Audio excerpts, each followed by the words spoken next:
Now let's turn to the issue of net neutrality and the internet. Is it possible that that net neutrality, that the effort to control the internet is finally dead? To handle that question, I bring one of our tech gurus, and you can tell he's a tech guru by his age. You can see he's a young fellow, and they know all things. But don't let Mark Harmsworth hear that, because he's the other one, and he likes to think of himself as still young and spry, but I'm not sure he qualifies for the same. So Donald, what are the big developments right now? Donald Kimball joins us. What are the big developments for the issue of net neutrality now, and how did the Supreme Court have a hand in it? Yeah, so just to catch people up, net neutrality are sort of a subset of rules that the FCC, the Federal Communications Commission, would like to place on internet providers. And they establish rules saying things like you have to treat all traffic equally. You can't overcharge for certain rates of traffic and treat people differently, all these kinds of rules. Washington State has its own net neutrality bill that's enacted by our local legislature that is not affected by this, but this is more of a countrywide thing. And the way that the FCC is able to establish this is by recategorizing internet traffic under the Telecommunications Act from Title I, which sort of says this is a communication that we're not really going to regulate. We're going to have a very light hand touch to it, versus a Title II category, which the FCC has a lot more regulatory power over. So they said we have the ability to change the internet from Title I to Title II, and the reason why we have this power is because we say so, essentially. And up till this past year, there was a doctrine called the Chevron doctrine, and this was essentially a Supreme Court decided system that said if a court has to decide between a reasonable interpretation that's proposed by a regulatory agent from the government versus even the best interpretation from someone else, as long as the government agency that's regulating whatever this decision's about decides it's reasonable, that's the interpretation you have to use. So because of that, courts had ruled, well, the FCC can reclassify the internet because it's a reasonable interpretation of the law. So this is a lot of background, and it's wonky, but we're getting there. So in the past year, the Supreme Court made a decision called the Loper-Bright decision. And in this decision, they essentially removed that Chevron doctrine from being a legal consideration. They sort of overturned that, meaning now courts have the agency to make the rules the best decision, to interpret the best interpretation of the law and use that rather than just a reasonable one from a state agency. So because of that, this reclassification of the internet from Title I to Title II got challenged in court, and the Sixth Circuit Court of Appeals just ruled that this reclassification from Title I to Title II does not actually have any other merit besides the fact that it was decided with the Chevron doctrine. It was a reasonable interpretation, but it was not the best interpretation. And all other factors, considered, because the best interpretation is Title I, the FCC actually cannot control the internet as much as they'd like to, thus undoing these net neutrality rules. So kind of a domino effect, if you will, that leads to this outcome. Well, I love it because it's one of those things where, remember when the Chevron thing was decided, the Loper decision was decided, and it impacted the Chevron decision. There was all this hand wringing that, oh my gosh, this is terrible because it's stripping away our ability to govern effectively and all this.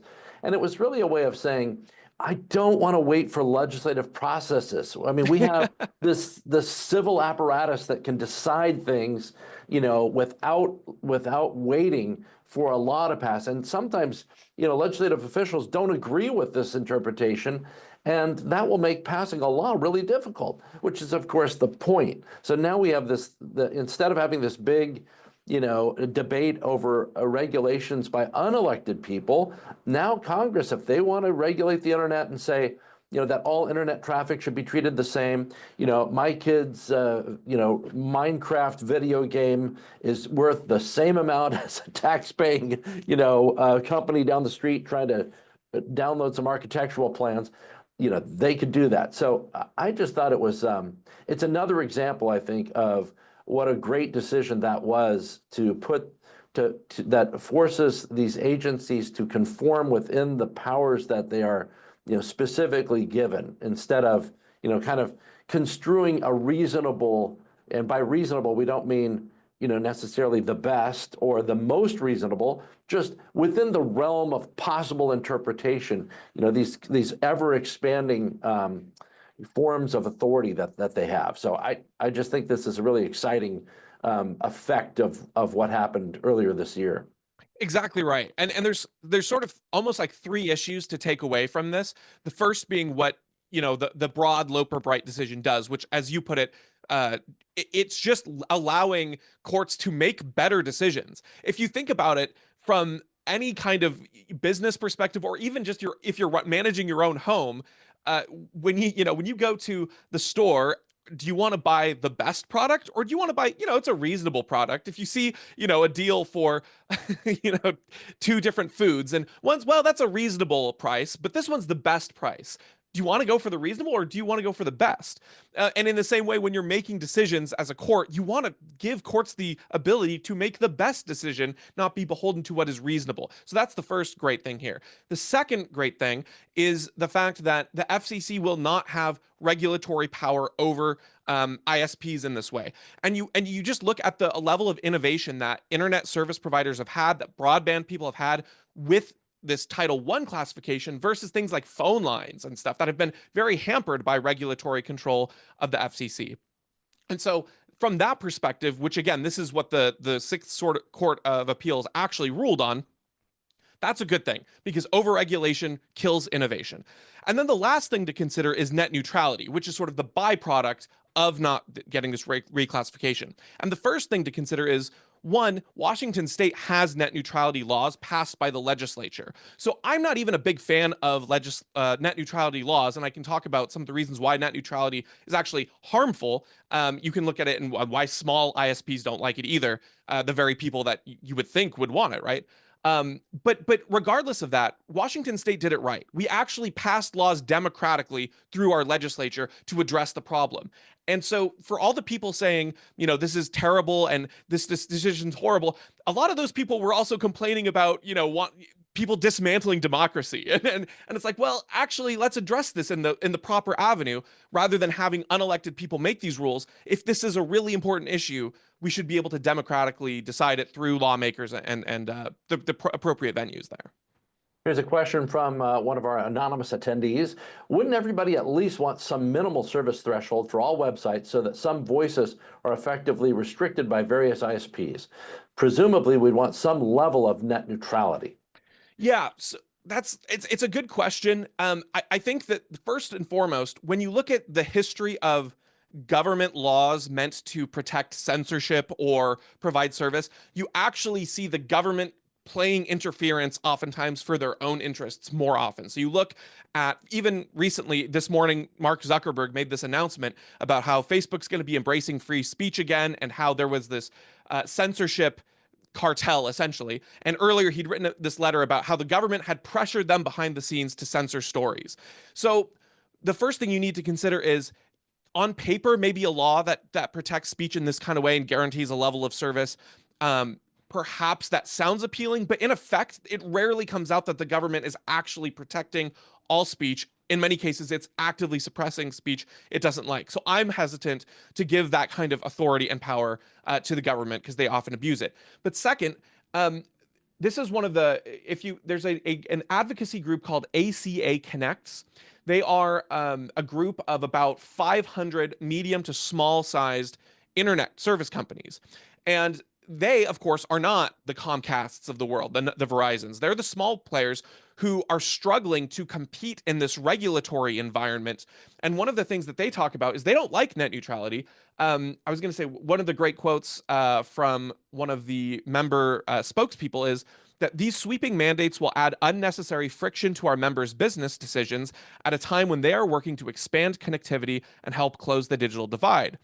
Every dollar we spend on regulatory compliance is a dollar we don't invest in our networks. And then he goes on to say that the way that you sort of protect against this idea that, oh, this website won't be provided service, or this line of network traffic will be suppressed.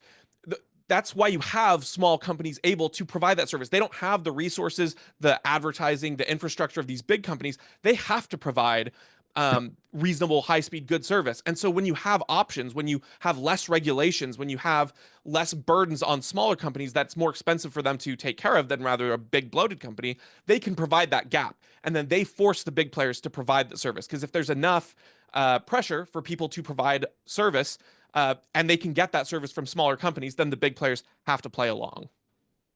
Yeah, it is. It's exciting. It's interesting too, to just watch how values kind of shift based on who's in office, right? Where, there's people who are calling for government to have more power. And now, for some, for example, wanted a different federal result.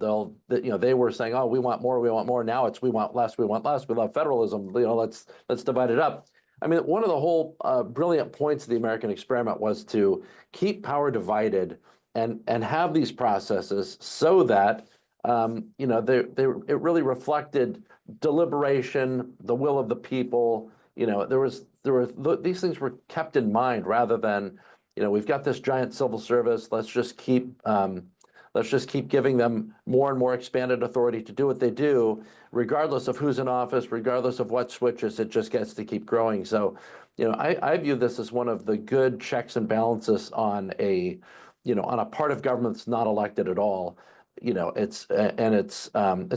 the court is setting new policy. The court doesn't get to set the policy.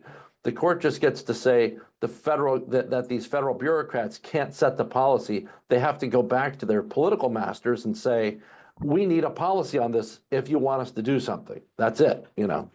So. And what's last thing I want to say on this before, if you want to move on, but what's funny is that not only is this a common sense, when you lay it out like this, it's like, yeah, of course that makes sense. Washington State abides by that own principle. So Washington State's courts specifically do not adhere to the Chevron doctrine. They have a different ruling that has put them in contention with some of the federal decisions. So anything involving federal law in Washington State, they had to abide by the Chevron deference before now. But Washington State's own bar association and legal commissions specifically have different criteria that are not following Chevron deference because they don't want to be locked in to a reasonable interpretation, but rather a best interpretation. And again, like you said, that also puts the onus on legislators, not these people who have no accountability. So it is a return to form. But it's just funny because a lot of the people in Washington State who were complaining about this decision don't even realize that our own state doesn't even follow that with our own courts. Yeah, we're ahead of the game for once. So we've got, next week is the start of the legislative session. I'm going to wait and talk about how people can testify remotely and other things. We'll give you some background and how to do that as the session goes on. But we'll give you kind of a primer on how you can make sure your voice is heard next week. We'll also be talking with Todd Myers, our Vice President for Research, about the overall legislative session, what he's seeing, and what we're looking at specifically. So that'll be the big update next week. And then the following week, we'll do a live event for Washington Policy on the Go downstairs here at Metro Park West. We will have one of the conference rooms blocked out. So if you're in the Seattle area and you want to bring your lunch and be a part of that show, be a part of the audience of that show, feel free. We'll have do we have a registration page already up on that, Donald, or is that just kind of I think we do. For the live event? Yeah. It will be up shortly. I haven't gotten it quite yet, but I've got all the stuff. It'll be up later today. Now, if you should check your email for the email newsletter, we'll make sure that we have it in there. And if you don't get the email newsletter, you should, and it's free. We don't sell your name. We don't sell your data or anything. It's just we send you that newsletter once a week and occasionally a special report. But that's where you can register for this event and be a part of the live audience. Bring your lunch, bring your beverage, and just enjoy the conversation. So we'll do that. I do want to quickly answer a question that was regarding taxes. We had an anonymous question about the Washington tax code, how it burdens lower income people who are paying higher rates than those who make the top 10% of income. How can we fix that tax code to not punish working people? One of the things the Washington Policy Center has advocated for a long time is cut the sales tax. We've had the same state sales tax rate since 1982. Revenue's been growing by leaps and bounds over the last what? Well, I was going to say 5 years, but it's probably closer to 8, 10 years. I mean, we've had big leaps in revenue increase, and you can see that on our webpage. Go to the government reform page. There's been a number of write-ups on it.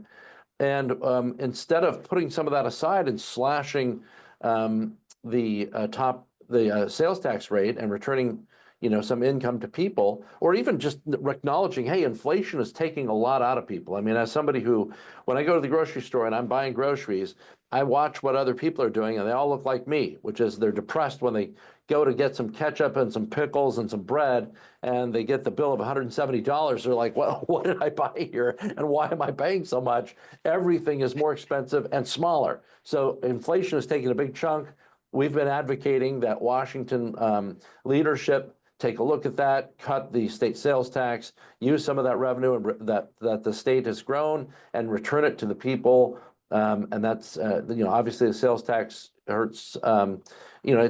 We have a positive growth positive tax system in Washington, but that doesn't mean it couldn't be better. So we could cut that rate and help working people. So we have that. Hey, Donald, thanks for joining us today on Washington Policy on the Go. We'll probably have you next week. Donald's always behind the scenes, and he writes a good column for our new Washington Policy Center magazine, and he does a lot of great work for Washington Policy Center. So it's good to put the face with the name here, so you can see the young faces behind what Washington Policy Center is all about. So thanks, Donald. I appreciate it. And hey, when you're in the grocery store, when you're depressed, again, are you making the best decision on ketchup prices or a reasonable one? Just out of curiosity. I never thought in my life that I would be getting the generic brand, but that's what I've turned to. I'd say that's probably the best decision, yes. Even if the other one's reasonable. I'm all about generic brands now. It's kind of a sad thing, but you I'm got with you four kids, and they pour the ketchup like they're pouring it for a feast of 1,000 Vikings. You look at it, you're like, wait. I'm one of those old people now that look like that ketchup costs money. What are you pouring so much ketchup out? You can always give yourself some more. Let's limit it. So that's what I've become. I'm like a food monitor. I just wish someone else was in the store making those decisions for you on your behalf. I don't know that you're equipped to make that. And Margaret writes, unit price comparison. I do that all the time. I look, how much is this per ounce? I'm getting the size that is the cheapest per ounce. And when I get syrup, I'm always like, well, I got this cheap maple syrup that's really just, sugar water. And I got the maple syrup. I'm pouring some maple syrup into that so it'll taste better, So that's what I do. I'm gonna have to start my own cheap dad blog, I guess. So anyway. I'll follow. I'll be your first follow. Yeah, thanks. Thanks, Donald. And I appreciate all of you for watching Washington Policy on the Go. We will see you next week and every week thereafter during the legislative session. So we'll be together a lot with a lot of exciting changes coming up. Thanks so much for joining us, and we'll see you next week.